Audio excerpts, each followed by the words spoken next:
नमस्कार दोस्तों, MJT education में आप सभी का स्वागत है। दोस्तों, इस वीडियो में हम लोग चर्चा करेंगे चाइना और ताइवान के बीच में चल रही टेंशन्स के बीच में हुए एक नए डेवलपमेंट के बारे में। यहाँ पर दोस्तों हुआ यह है कि जो चाइना है उसके द्वारा ताइवान स्टेट पर अपनी मिलिट्री ड्रिलिंग करी जा रही थी, जिसमें कि उन्होंने 9 बैलिस्टिक मिसाइल को लॉन्च किया। लेकिन यहाँ पर माना ऐसा जा रहा है कि जो यहाँ पर जो 9 बैलिस्टिक मिसाइलें थीं उनमें से 5 बैलिस्टिक मिसाइलें जापान के एक्सक्लूसिव इकोनॉमिक जोन में आकर गिरी हैं। तो यहाँ पर जापान के द्वारा उसका कड़ा विरोध किया गया है। उनके द्वारा कहा गया है कि ये हमारी सिक्योरिटी पर बहुत बड़ा थ्रेट है, हमारी सुरक्षा पर बहुत बड़ा खतरा है और हम इसे बिल्कुल भी टॉलरेट नहीं करेंगे। उनके द्वारा इसका कड़ा विरोध किया गया है।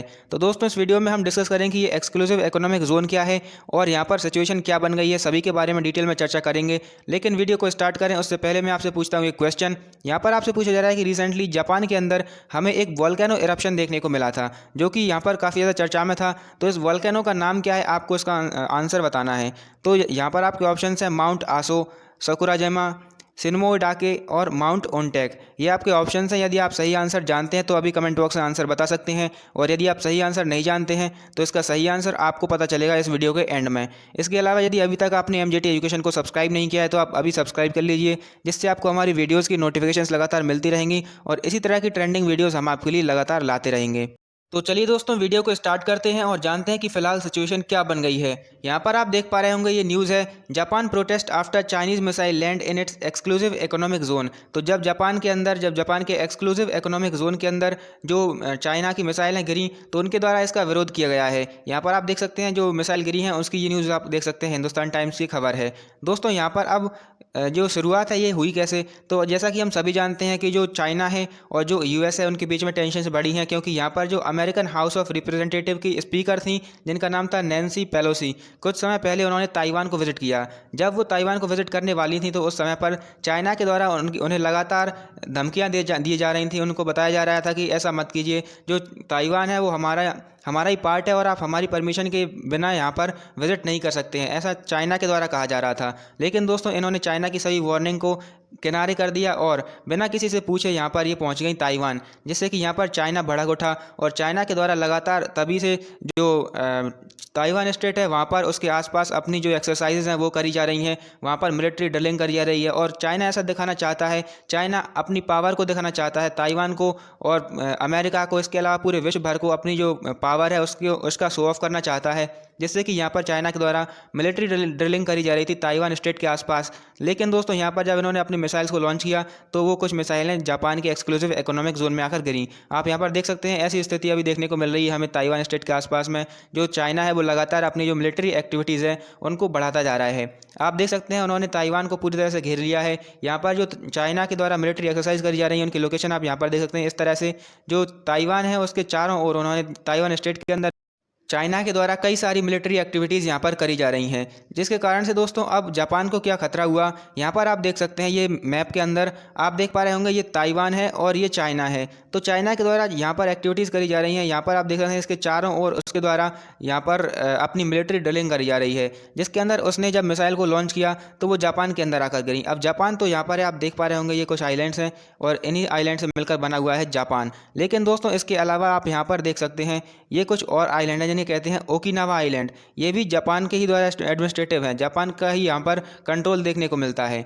इसके अलावा यहाँ पर भी कुछ और आइलैंड हैं जिन्हें हम कहते हैं सेनकाकू आइलैंड, और यहाँ पर ये जो आइलैंड्स हैं ये भी जापान की ही टेरिटरी हैं। तो यहाँ पर दोस्तों यहाँ से लेकर यहाँ तक टोटल जो जापान की ही टेरिटरी हमें देखने को मिलती हैं। और यहाँ पर जापान का जो एक्सक्लूसिव इकोनॉमिक जोन है वहाँ पर जो मिसाइलें हैं वो आकर गिरी हैं। तो दोस्तों ऐसी सिचुएशन यहाँ पर बन गई है। तो दोस्तों, जो जापान के डिफेंस मिनिस्टर हैं उनके द्वारा यहाँ पर बताया गया है कि जो चाइना है उसकी कुछ मिसाइलें हमारे एक्सक्लूसिव इकोनॉमिक जोन में आकर गिरी हैं और इसको हम बिल्कुल भी टॉलरेट नहीं करेंगे, क्योंकि एक सीरियस थ्रेट है हमारे देश की सुरक्षा के ऊपर, हमारे देश के लोगों की सुरक्षा के ऊपर। और यहाँ पर हम इसका विरोध करेंगे वाया डिप्लोमेटिक रूट्स, यानी कि हम डिप्लोमेटिक रूट्स के थ्रू यहाँ पर इसका विरोध करेंगे और हम इसको बिल्कुल भी टॉलरेट नहीं करेंगे। नूबो किशी ने ऐसा यहाँ पर बताया है। दोस्तों, अब एक्सक्लूसिव इकोनॉमिक जोन क्या है इसको समझ लेते हैं। तो यहाँ पर आप देख सकते हैं ये आपको देखने को मिलेगी जापान की टेरिटरी, जापान का लैंडमास आपको देखने को मिलता है। तो एक्सक्लूसिव इकोनॉमिक जोन वो एरिया होता है जहाँ पर अपनी जो टेरिटरी होती है, अपनी जो लैंडमास होता है, अपनी जो ज़मीन का इलाका होता है, उसके अलावा आपका जो पानी वाला इलाका है, जो समुद्र के अंदर आपकी जो एरिया है उसे हम कहते हैं एक्सक्लूसिव इकोनॉमिक जोन। यहाँ पर लगभग 200 नॉटिकल माइल्स तक का एरिया हम एक्सक्लूसिव इकोनॉमिक जोन के अंदर रखते हैं।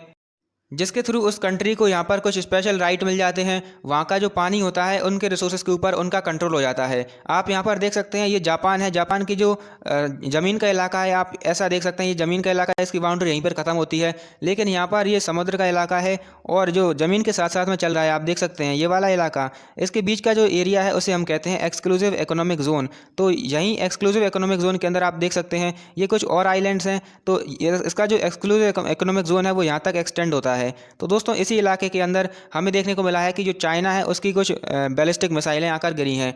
तो जिसके कारण से जो जापान है उसके द्वारा यहाँ पर कंसर्न जताए गए हैं। तो अब एक्सक्लूसिव इकोनॉमिक जोन से कुछ फ़ायदे भी होते हैं। आप देख सकते हैं वहाँ पर जो कंट्री होती है वो उसके रिसोर्सेज का इस्तेमाल कर सकती है अपने लिए। वहाँ पर एनर्जी प्रोड्यूस करने के लिए भी अपने उनके रिसोर्सेज का वो इस्तेमाल कर सकती हैं। उनके जो वाटर होता है, उसकी जो विंड होती है, उसका इस्तेमाल कर सकते हैं। वहाँ पर आप एक्सप्लोरिंग का काम भी कर सकते हैं और भी कई सारी एक्टिविटीज़ आप कर सकते हैं। आपको बिल्कुल यहाँ पर स्वायत्तता प्रदान की जाती है और ये जो एक्सक्लूसिव इकोनॉमिक जोन है इस पर आपका कंट्रोल हो जाता है। तो दोस्तों ये सारा का सारा कॉन्सेप्ट था एक्सक्लूसिव इकोनॉमिक जोन का। और मैंने आपको बताया कि अब अभी सिचुएशन क्या चल रही है, जो चाइना है और ताइवान है उसकी टेंशन्स के बीच में लगभग युद्ध का रूप लेने ही वाला है। ऐसी स्थिति यहाँ पर हमें देखने को मिल रही है और ऐसा भी हो सकता है कि कई और कंट्रीज़ के अंदर हमें शामिल होती हुई दिख सकती हैं। तो दोस्तों ये सारी की सारी चीज़ें हैं। उम्मीद है आप सारी चीज़ें समझ पाए होंगे और काफ़ी ज़्यादा नॉलेज यहाँ से गेन कर पाए होंगे। दोस्तों आप जो क्वेश्चन मैंने आपसे पूछा था उसका आंसर मैं आपको बता देता हूँ। तो यहाँ पर जो सही आंसर है वो है सकुराजाइमा, यानी कि जो वोल्केनो इरप्शन हुआ था जापान के अंदर कुछ ही समय पहले, उसका जो उस वोल्केनो है उसका नाम है सकुराजिमा। आप यहाँ पर इसकी लोकेशन देख सकते हैं, ये आप न्यूज़ देख सकते हैं Japan Sakurajima volcano eruption trigger level 5 alert residential evacuation. इस तरह का जो मंजर है वो हमें देखने को मिला था इसके अंदर जब इस वोल्केनो का इरप्शन हुआ था। यहाँ पर इसकी लोकेशन है, ये पूरे के पूरे जापान के आइलैंड्स हैं और इसके अंदर हमें बिल्कुल यहाँ पर देखने को मिलती है ये सकुराजाइमा वोल्केनो और यहीं पर इसका जो इरप्शन है वो हुआ था। दोस्तों एक बात मैं आपको बताता हूँ कि यहाँ पर जो जापान है वो रिंग ऑफ फायर का हिस्सा है। रिंग ऑफ फायर के अंदर आता है जिसके अंदर हमें कई सारी वोल्केनोज देखने को मिलती हैं और यहाँ पर समय समय पर जो वोल्केनो है वो फटती रहती हैं, जो ज्वालामुखी हैं वो फटती रहती हैं, उनका इरप्शन होता रहता है। तो ये सारी की सारी चीज़ें थी। इस वीडियो को हम यहीं पर समाप्त करने वाले हैं। इसके पहले यदि अभी तक आपने हमारे टेलीग्राम चैनल को ज्वाइन नहीं किया तो आप इसको ज्वाइन कर सकते हैं। यहाँ पर आपको हमारी वीडियोज़ के जो अपडेट हैं वो मिलते हैं, फ्री PDFs मिलती हैं जहाँ पर आप जो PDFs हैं उनका इस्तेमाल कर सकते हैं और फ्री क्विज़ेज़ मिलती हैं आपको। तो यहाँ पर आप अपनी जो नॉलेज है उसका भी टेस्ट कर सकते हैं। आप जान सकते हैं आपका लेवल कितना है और आपको कितनी मेहनत करने की और आवश्यकता है। इसके अलावा यदि आप हमारे ऐप को डाउनलोड करना चाहते हैं, क्योंकि इसी से आपको कई और सारी चीज़ों का फ़ायदा मिल जाता है, तो आप इसको डाउनलोड कर सकते हैं by searching MJT current affairs and GK app on the play store. यहाँ पर आपको ये सारी चीज़ें मिलती हैं जैसे कि मॉक टेस्ट होते हैं, जैसे कि आपको कई सारी PDFs, वीडियोज़, क्विज़ेज़, ये सारी की सारी चीज़ें मिल जाती हैं यदि आप हमारे ऐप को डाउनलोड करते हैं तो अभी जाइए इस ऐप को डाउनलोड कीजिए और इसी तरह की यहाँ पर आप वीडियोज़ भी देख पाएंगे। आपको लगातार करंट अफेयर्स की वीडियो भी दी जाती हैं यहाँ पर। तो ये सारी की सारी चीज़ें आपको मिलती हैं यदि आप ऐप को डाउनलोड करते हैं। तो साथ में यदि आपने हमारे टेलीग्राम चैनल को ज्वाइन नहीं किया तो उसको ज्वाइन कर सकते हैं। वीडियो यदि आपको पसंद आई हो तो इसको लाइक जरूर कीजिए और यदि अभी तक आपने MJT एजुकेशन को सब्सक्राइब नहीं किया है तो अभी सब्सक्राइब कर दीजिए। वीडियो देखने के लिए आपका बहुत बहुत धन्यवाद।